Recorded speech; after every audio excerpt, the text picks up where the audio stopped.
right, so today we're going to talk about section 1.5, and as we're going through this, we're going to be talking about collecting data to understand causality. Right, so first we need to come up with a definition. One of the biggest questions in statistics is causation. Right, what causes something to happen? Right, data is collected and organized to answer this question. This concept will be discussed numerous times throughout the semester, and that is definitely true.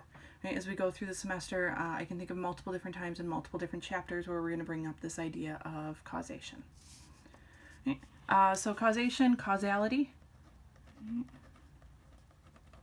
right, are two different words that we use quite often.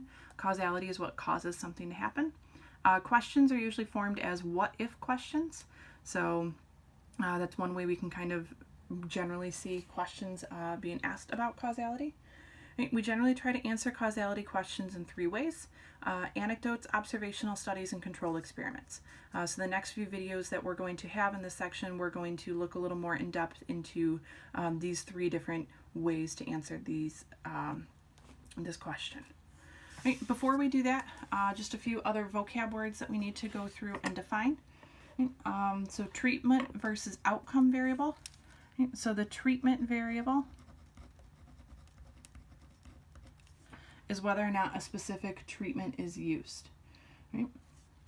The outcome or response variable, right, is whether an outcome or change is seen in response to treatment. Right? So our treatment variable is whether or not a specific treatment is used, and we'll talk a little bit more about what we mean by treatment. And then the outcome variable is whether an outcome or change is seen in response to that treatment. Right? People who receive treatment for or have the characteristic of interest, sometimes it's not an actual treatment, it's something that we're specifically looking for, are said to be in the treatment group.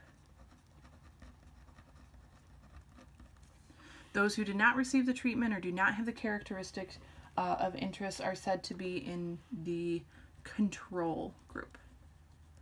Right? So we're going to kind of use these terms as we go through. Again, what we're looking at in this section, we're going to look at three different types of studies. Right? So going back up to this sentence up here, anecdotes, observational studies, and controlled experiments. So again, in the next few videos, we're going to take a look at each of those three different types of studies in a little more depth. And these different terms are going to show up as we're going through those next few examples.